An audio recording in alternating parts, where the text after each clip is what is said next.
एकादशी है। वाह, कितनी बढ़िया बात कि आज एकादशी है। आज हमारे रमन बिहारी गौड़िया मठ में संगम है। संगम, ये कैसा संगम है?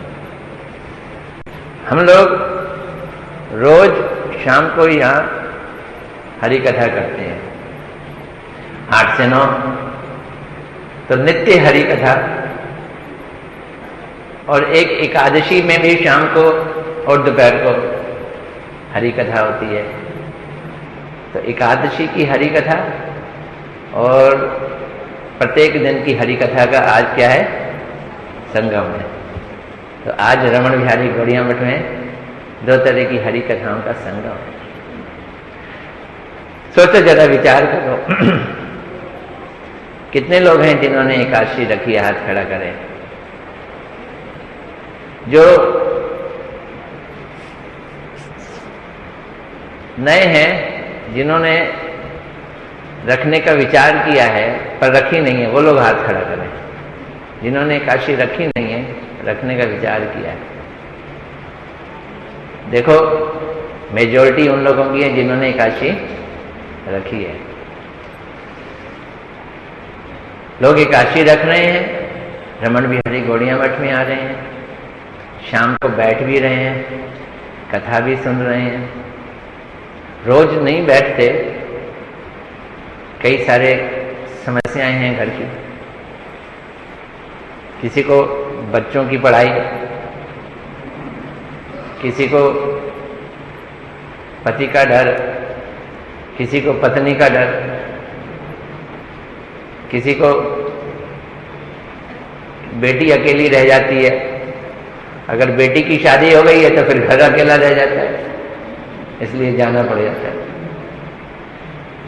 रोज सत्संग में नहीं आ सकते, एकादशी में आए हैं।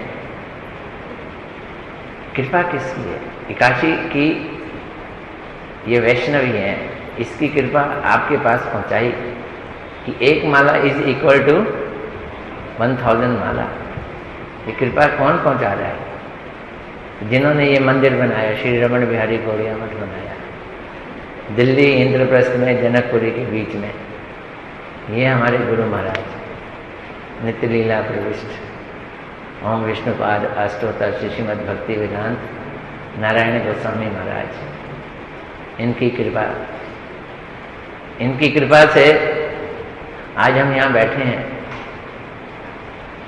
मजे से बैठे हैं, कथा सुनने के इरादे से बैठे हैं एकादशी तिथि में। यहाँ बैठेंगे, कथा सुनेंगे और फिर अनुकल्प भी करेंगे। घर में जाके आपको कुछ खाना पीना बनाना भी नहीं पड़ेगा एकादशी का। भक्तों की यही इच्छा होती है कि वह भक्ति का प्रचार करें, सब जगह भक्ति का प्रचार हो।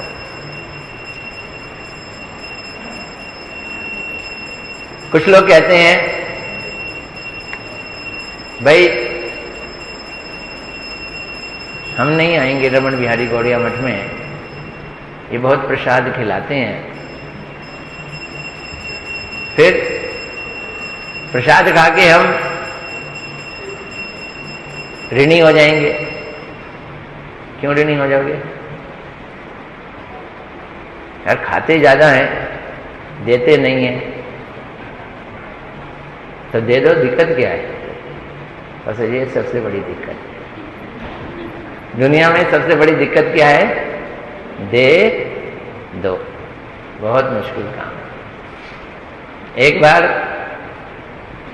एक आदमी कुएं में गिर गया। कुआं ज्यादा गहरा नहीं था, मुश्किल से 6 फीट गहरा था।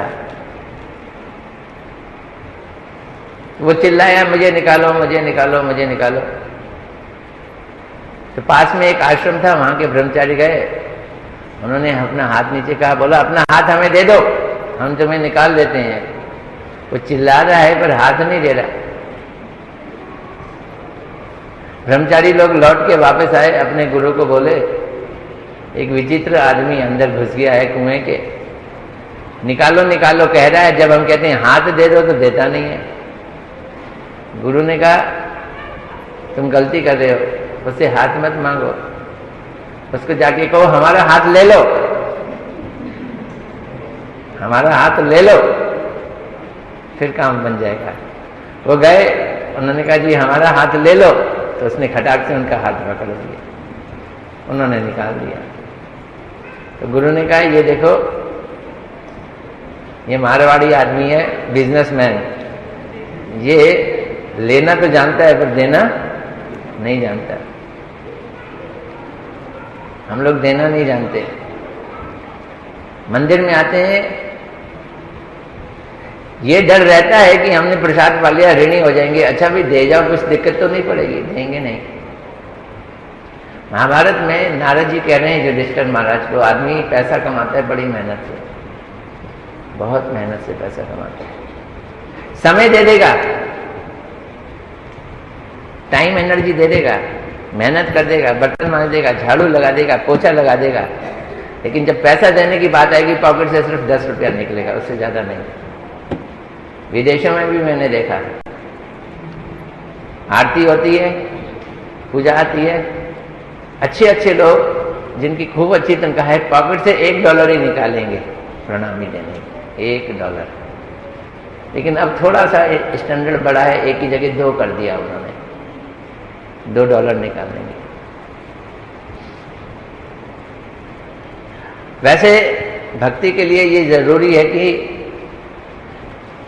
हम गुरु वैष्णव के ऋणी बने रहें, इनका ऋण कभी हम चुका नहीं सकते हैं। आपने प्रसाद पाया, माना 20 रुपए का प्रसाद पाया, बहुत कैलकुलेट करके 22 रुपए दान भी दे दिए, ज्यादा देंगे तो फिर पॉकेट से चला जाएगा ना। 22 रुपए दान भी दे दिए, क्या ऋण से चुकता हो जाओगे?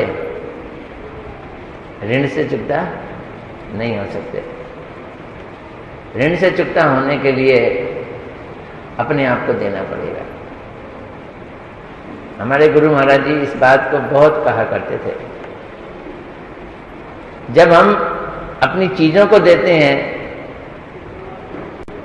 वो आरोप सिद्धा भक्ति है। जब हम अपने आप को देते हैं फिर हमारी चीजें अपने आप चली जाएंगी। कुछ इस्कॉन से लोग गुरु महाराज जी के पास आते थे तो गुरु महाराज जी कहते थे तुम अपना दिल मुझको दे दो और पर्स इस्कॉन में दे आओ, मुझे कोई चिंता नहीं है, मुझे क्या चाहिए? दिल चाहिए। भक्ति दिल से होती है।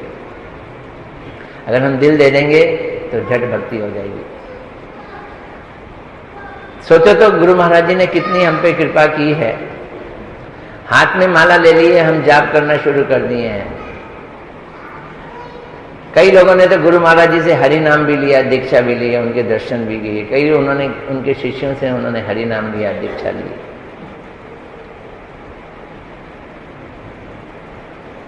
इस संसार में पड़े रहेंगे, सड़े रहेंगे, फिर आएंगे, फिर पड़े रहेंगे, फिर सड़े रहेंगे। पता नहीं मनुष्य बनेंगे भी कि नहीं। गुरु महाराज जी ने कृपा करके हमें एक रास्ता दिखा दिया है जो हम इसे खाली कर सकते हैं, इस दुनिया को खाली कर सकते हैं। उन्होंने सारे विश्व में चारों ओर चमत्कार किया, करिश्मा किया। और 29 दिसंबर 2010 में नवद्वीप में जाके समाधि ले ली। अंतिम समय उनका पुरी में अप्रकट हुए, लेकिन समाधि कहाँ ली? वहाँ बहुत बड़ा नवद्वीप में मंदिर है हमारा, नवद्वीप में समाधि ले ली। इस नवद्वीप में उनकी समाधि पे एक हम बहुत सुंदर मंदिर निर्माण करने जा रहे हैं। 3 से करीब 3-4 करोड़ का वो प्रोजेक्ट है, मंदिर होगा। उसमें गुरु महाराज जी वहाँ साक्षात मौजूद हैं। गुरु महाराज जी ने आपके लिए ये मंदिर बनाया, उस समय आपने एक पैसा भी नहीं दिया था जब ये बनाया, और आप यहाँ आके भक्ति कर रहे हैं। अब हमें उनके लिए मंदिर बनाना है, देखें कितना हम आगे बढ़ते हैं। इस उपलक्ष्य में मुझे बड़े हर्ष से कहना पड़ रहा है कि हमारे मेजर गुरु और उनकी धर्मपत्नी सीमा जी ने कल 50,000 रुपये का चेक दिया एक समाधि मंदिर बनाने के लिए, जो एक बहुत बड़ा कदम है। अगर हम सब लोग इसी तरह से देना शुरू कर दें, आज एकादशी का दिन, इतना सुंदर समय, और उन्होंने गुरुदेव की समाधि मंदिर के लिए 50,000 रुपया दिया। कितना लगेगा? एक माला कितने कितने कितने के बराबर है? 50,000 के। तो 50,000 कितने के बराबर होगा? वो कह रहे हैं 2 साल तक समाधि बनेगी, हम और देंगे, माना 1 लाख दे देंगे। पिछले हफ्ते मेरे पास एक महिला आई, अबव 50, अराउंड 60, बोलती प्रभु जी अब तो क्या करना सोने का मैंने, और अपने पूरे सारे हाथ के कड़े उतार के मुझे दे दिए, लो गुरुदेव की समाधि में दे दो। क्या करूंगी? करो, समाधि बननी चाहिए। अगर हमारे अंदर गुरु सेवा करने की ऐसी निष्ठा है तो पहले तो जोर से तालियां बजाओ इन दोनों पति पत्नी के लिए। शिव कृष्ण की पत्नी सीमा मुखीजा और शिव कृष्ण मेजर गुरु जी, उन्होंने बहुत बड़ी चाहत की है। मैं ये सोचता हूं अगर 1-1 लाख रुपया भी 2 साल में हम लोग किसी तरह से खींचतान करके, ये सोचे कि हमारे घर में बेटी की शादी है, 100 लोग भी दे दें तो कितना हो गया? 1 करोड़ हो गया। 1 करोड़ अभी है मेरे पास, 2 करोड़ में आधा मंदिर तो बन गया। बाकी फिर दिल्ली के बाहर के लोगों से भी कुछ मांग लेंगे, बड़ा आसानी से मंदिर बन जाएगा। लेकिन अभी बड़ी खींचतान करके बनाना पड़ रहा है, सोचना पड़ रहा है। कितनी सुंदर खबर आई कि दिल्ली के कांग्रीगेशन ने अपनी कमर कस ली और हर महीने उन्होंने पैसा निकालना शुरू कर दिया। किसी ने कितना, किसी ने कितना, और एकादशी वाले दिन दो, 1 lakh is equal to 1 crore. देखो कितनी जल्दी आपका 1 लाख निकला, 1 करोड़ का फायदा हुआ, उधर समाधि बन गई, गुरुदेव खुश, आनंद। गुरुदेव को समाधि की जरूरत नहीं, गुरुदेव वहां पे वास कर रहे हैं, वहां पे जाके हम बैठे पंखे के नीचे और उनकी आरती करें, इसलिए समाधि मंदिर चाहिए। मंदिर भी हमारे लिए और किसी के लिए नहीं। हमारे पुराने जितने भी आचार्य हुए हैं, रूप गोस्वामी, सनातन गोस्वामी, ये पेड़ के नीचे बैठ के कीर्तन करते थे। इनके सत्संग भी विचित्र थे। कभी आपने सुना सुखदेव गोस्वामी जी ने परीक्षित महाराज जी को कथा सुनाई, 80,000 लोग आए। कौन सा हॉल था, कौन सा मंदिर था? पंखे लगे थे, एसी लगे थे, कुछ भी नहीं लगे थे, लेकिन चौड़े में कथा हुई, खुले में कथा हुई। अब अभी अगर खुले में कथा हो और लोगों को बुलाया जाए तो कोई आएगा नहीं।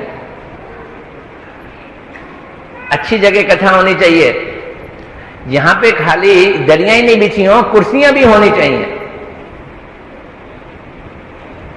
वैसे तो हमारे शास्त्रों का ही ये सिद्धांत है कि आप जहां भी बैठो वो आधार मजबूत होना चाहिए। तो लोग बाग, कुछ लोग कुर्सी का सहारा लेते हैं, बूढ़े लोग, आधार मजबूत।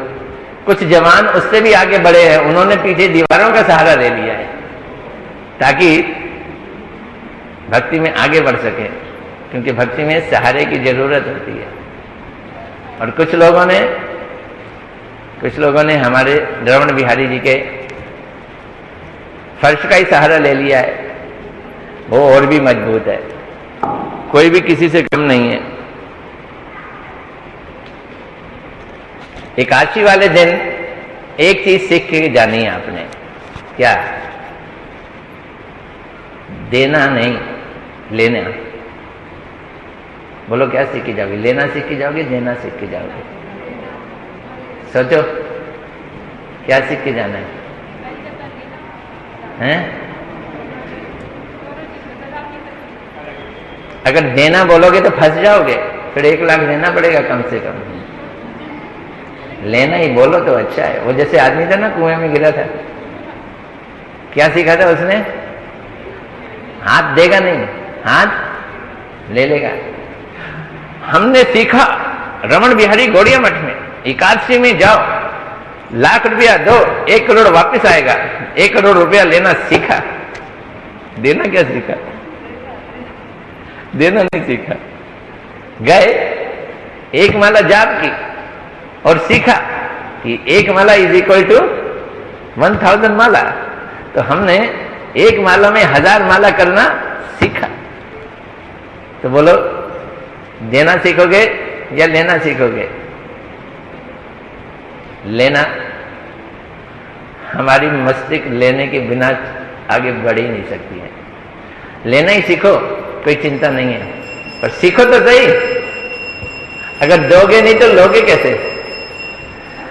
तो दोगे किसके लिए? हैं?